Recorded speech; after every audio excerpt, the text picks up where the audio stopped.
నమస్తే, welcome to Suman TV. Kakinada జిల్లాలో ఘోర రోడ్డు ప్రమాదం సంభవించింది. కాకినాడ రూరల్ కొవ్వూరు బ్రిడ్జ్ వద్ద ఉపాధి హామీ కూలీలు ఎవరైతే ఉంటారో వీళ్ళపై నుంచి టిప్పర్ అతి వేగంగా వచ్చి వాళ్లను గుద్దుకుంటూ వెళ్లడంతో నలుగురు అక్కడికక్కడే మృతి చెందారు. మరో ఇద్దరు కాకినాడ జీజీహెచ్ లో చావు బతుకుల మధ్య పోరాడుతూ ఉన్నారు. ఘటనకు సంబంధించి మనం వెనక చూస్తున్న ఈ టిప్పర్ ఏదైతే ఉందో అతి వేగంగా ఉదయం 6:20 ప్రాంతంలో ఈ రోడ్ నుంచి వెళ్తున్నప్పుడు ఇక్కడ ఎవరైతే ఉపాధి హామీ కూలీలు ఉంటారో వీళ్ళందరూ కూడా ఫేస్ రికగ్నైజేషన్ కోసం అని చెప్పేసి అసిస్టెంట్ ఆఫీసర్ చేస్తున్న టైంలోనే ఈ గుంపు పై నుంచి అత్యంత వేగంగా దూసుకు వెళ్లడంతో నలుగురు అక్కడికక్కడే మృతి చెందారు. ఘటనా స్థలంలో మరో ఇద్దరు విషమ పరిస్థితుల్లో ఉండడంతో వాళ్ళని ప్రస్తుతం అయితే కనుక కాకినాడ జీజీహెచ్ లో చేర్చారు. వీళ్ళ పరిస్థితి కూడా విషమంగా ఉందంటూనే చెబుతూ ఉన్నారు. ప్రతిరోజు కూడా ఉపాధి హామీ కూలీలు వస్తూ ఉంటారు. ఇటువంటి ఘటనలు తాము ఎప్పుడు చూడలేదంటూ కూడా చెబుతూ ఉన్నారు. ఘటన జరిగిన సమయంలో వీళ్ళంతా కూడా ఇక్కడే ఉన్నారు. అడిగి తెలుసుకునే ప్రయత్నం చేద్దాం. అసలు ఏం జరిగిందమ్మా? మార్నింగ్ ఈ ఘటన జరుగుతున్నప్పుడు మీరు ఉన్నారా? ఏ టైంలో ఇక్కడికి వచ్చారు? అసలు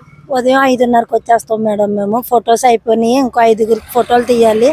వాళ్ళు వచ్చారు, మేము ఫోటో తీసేసి వచ్చేస్తున్నాం. ఈ లోపల లారీ చాలా వేగంగా వచ్చేసి గుద్దేసింది 5గురిని. గుద్దేశాక ఆగిపోయి మాకు సంబంధం లేదు, నేనేం చేయలేదు, నేను వదిలేదు అన్నాడు.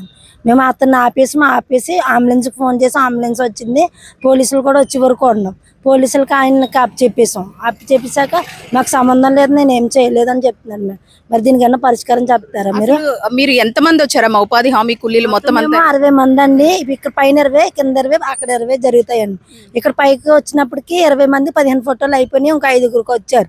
5గురు ఫోటోలు తీసేసాం. ఈ లోపల వస్తున్నాం. వచ్చేలోగా అతను వేగంగా వచ్చింది లారీ వేగంగా వచ్చేసి గుద్దేసింది. అంటే ఘటన జరుగుతున్న టైంలో ఎక్కడున్నారు మీరు? అంటే రోడ్డుకి పక్కనే ఉన్నారా?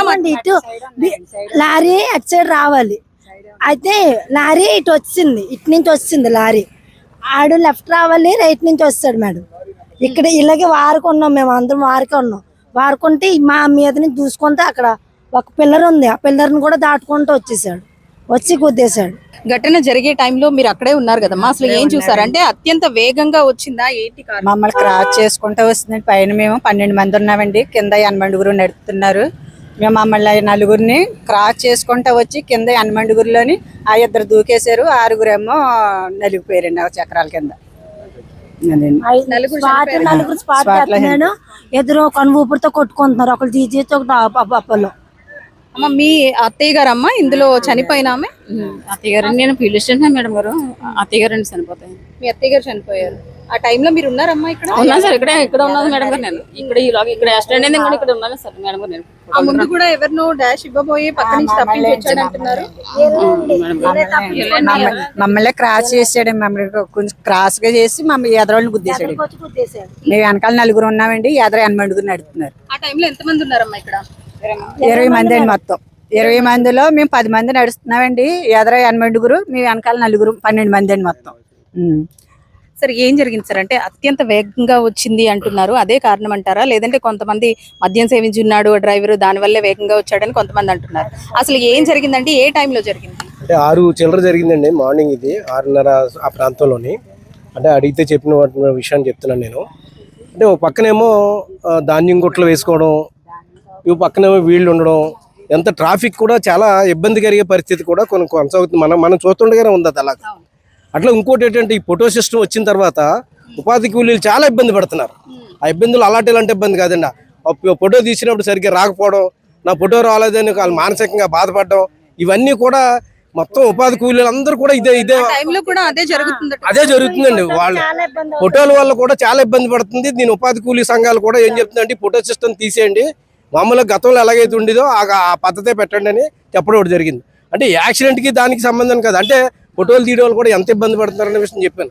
అట్లాగా అటు పక్కన అది, ఇటు పక్కన వీళ్ళు అడుగుతుంటే వాడికి అంటే చెప్తున్న విషయం మాత్రం చాలా వేగంగా వచ్చాడంట, చాలా వేగంగా అంట. ఇటు ఎంత ఏదైనా పక్క నుంచే వెళ్ళాలి తప్ప మనుషులు గుద్దుకొని వెళ్ళిపోయేంత పరిస్థితి వచ్చిందంటే చాలా దారుణం కదా మేడం. ఇది ఏదైనా సరే ప్రభుత్వం ఇమీడియట్లీ వాళ్ళు స్పందించి వాళ్ళ కుటుంబాలకి, ఆ పిల్లలకి, వాళ్ళందరికీ కూడా సరైనటువంటి సంరక్షణ చేయాలని మేము కోరుకుంటున్నాం. ఆ టైంలో మొత్తం 20 మంది కదా, అంటే మిగిలిన 15 మందికి ఫోటోలు తీసేసిన తర్వాత కిందకు వెళ్ళిపోయారు మేడం. అందరూ ఒక దుకాణానికి వెళ్ళాలి మేడం, కిందకు మేడం. వర్క్ ఫొటోస్ అక్కడ ఉంటే వర్క్ కింద మేడం. అందరం కలిసి వెళ్తాం మేడం, కలిసి వస్తాం. అయితే వాళ్ళ గురించి ఉండిపోయాం మేడం. వాళ్ళ 5గురు అయిపోయాక వెళ్ళిపోతాం. చూసాము ఈలోగా ఇలా జరిగిపోయింది దారుణం. ఇక్కడే పని ఎదరు సార్, ఇక్కడ ఎదరికి సార్. అంటే మీకు ఆ బ్రిడ్జ్ మీద ఫొటోస్ తీసిన తర్వాత మీరు అందరూ కలిసి పనికి వెళ్తాం మేడం, కలిసి వస్తాం మేడం, ఇంటికాడ నుంచి అందరం కలిసి అయితే ఫోటో తీసుకుని అందరం కలిసి పనికి వెళ్తాం మేడం.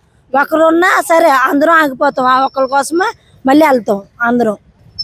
చూసారు కదండి, అత్యంత వేగంగా వచ్చిన ఏదైతే ఈ టిప్పర్ ఉందో, టిప్పర్ అత్యంత వేగంగా వచ్చి ఉపాధి హామీ కూలీలపైకి దూసుకు వెళ్లడంతో నలుగురు అక్కడికక్కడే మృతి చెందారు. నలుగురు కూడా మహిళలే. మరో ఇద్దరు పరిస్థితి అయితే విషమంగా ఉంది. ప్రస్తుతం కాకినాడ GGH లో చికిత్స పొందుతున్నారు. ఉపాధి హామీ కూలీలు ఉదయం 5:30 ప్రాంతంలోనే ఇక్కడికి చేరుకుంటూ ఉంటారు. అయితే వాళ్ళ ఫొటోస్ తీసుకున్న తర్వాత ఆధార్తో అనుసంధానం చేసిన తర్వాత వాళ్ళను పనిలోకి పంపిస్తూ ఉంటారు. ఆ టైంలోనే మొత్తం 60 మంది కూలీలు చీడిగ నుంచి కూడా ఈ కాకినాడ బ్రిడ్జ్ వద్దకు చేరుకున్నారు.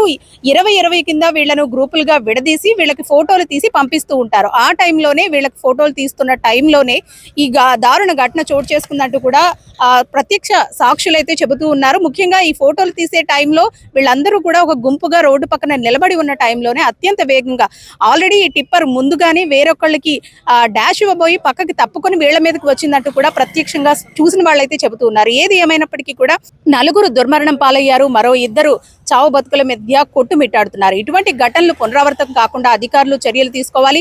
ఎవరైతే మృతులున్నారో మృతుల కుటుంబాలకు వాళ్ళు భరోసా కల్పించాలి, అధికారులకు భరోసా కల్పించాలంటూ కూడా వీళ్ళందరూ కోరుతున్న పరిస్థితి. మరో ఇద్దరు పరిస్థితి విషమంగా ఉండడంతో వాళ్ళకు మెరుగైన వైద్యాన్ని కూడా ప్రస్తుతం అందిస్తూ ఉన్నారు. కెమెరా పర్సన్ శ్రీధర్తో అనుశ్రీ, సుమన్ టీవీ, కాకినాడ.